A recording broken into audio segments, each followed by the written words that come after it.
Take a kettlebell and flip it upside down. Now try walking with it or pressing it overhead. This subtle change in kettlebell position is beneficial for a variety of reasons, making it a valuable tool for both training and rehab. What's going on, everybody? Dr. Tony Camella here, physical therapist with E3 Rehab. In today's video, I'm going to review some of the benefits of this bottoms-up kettlebell position, as well as show you a few of my favorite variations. So let's get into it. Maintaining the kettlebell in this bottoms-up position will require a decent amount of grip. This grip is needed to prevent the bell from sliding in your hand and falling back down onto your wrist. This increased demand of grip leads us to benefit number 1, reduced risk for cardiovascular death. I know, probably not what you were thinking, but a reduction in muscular strength as measured by grip strength has been shown to be associated with an increased risk of mortality. A study by Liang et al. Showed grip strength was inversely associated with all-cause mortality, cardiovascular mortality, non-cardiovascular mortality, myocardial infarction, and stroke. Benefit number 2, rotator cuff activation. This occurs because of 2 reasons.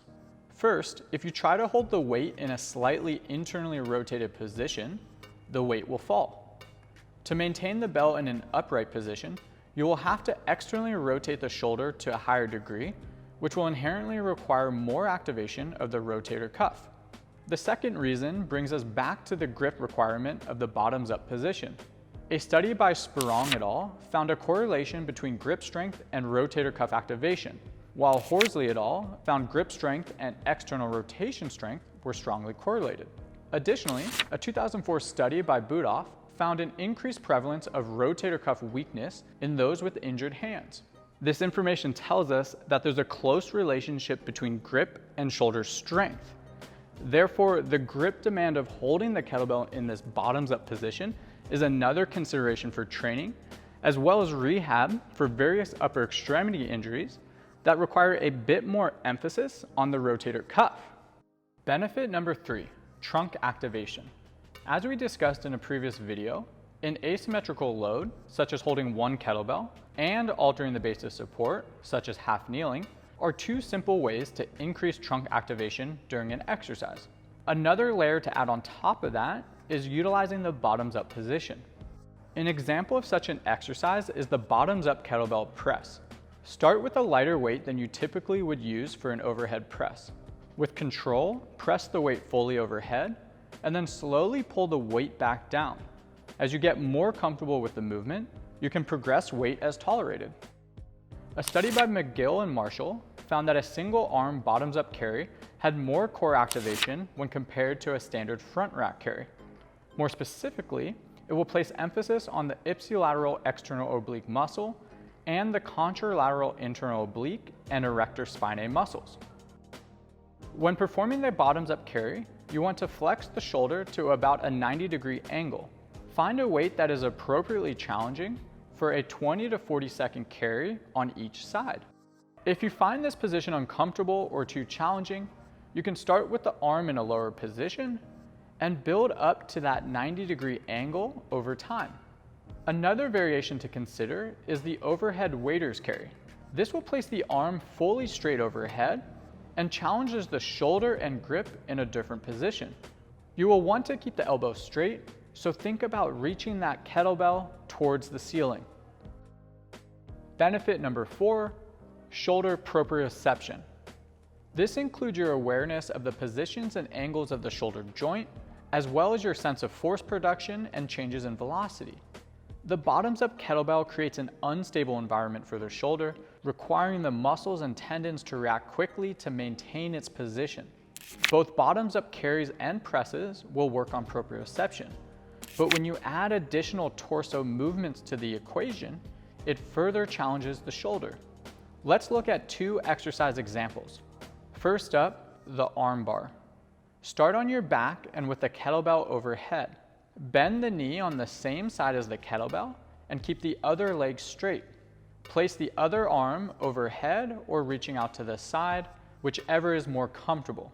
Press through the foot and use the trunk muscles to slowly rotate onto your side. Pull the top leg up and over. The kettlebell will now be stacked over both shoulders. Slowly control yourself back to the start and repeat.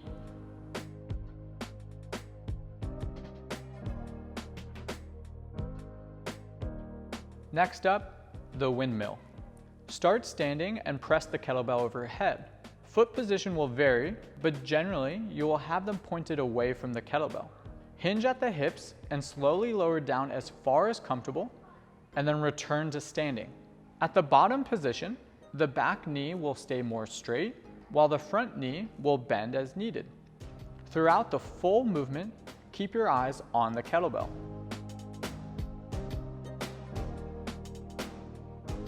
If this variation is too challenging, a regression I like to use is the half kneeling windmill. Start in a half kneeling position with the kettlebell overhead. The up knee will be on the same side as the kettlebell, and the down knee will be slightly rotated out. Hinge at the hips, and with control, slowly lower yourself down to the ground, and then pull yourself back to the starting position. Again, keep your eyes on the kettlebell throughout the movement. In addition to the shoulder benefits talked about previously, both windmill variations will also target hip mobility and thoracic spine rotation. Carries, overhead presses, windmill, and armbar, those are personally my 4 favorite variations that I'll gravitate towards during rehab or training. But other notable options are the Turkish get-up, which is a little bit more complex, and then also the floor press, which is a nice simple regression if overhead pressing is too uncomfortable. All right, guys, that is it for today's video. Hopefully you can go out and implement some of these exercise options into your training or rehab programs. Do us a favor, tap that like button, subscribe to our channel, and you can even drop any questions below in the comments. We also have a website, e3rehab.com. Over there, you're gonna find our blog, podcast, and rehab programs. We will see you guys next time. Peace.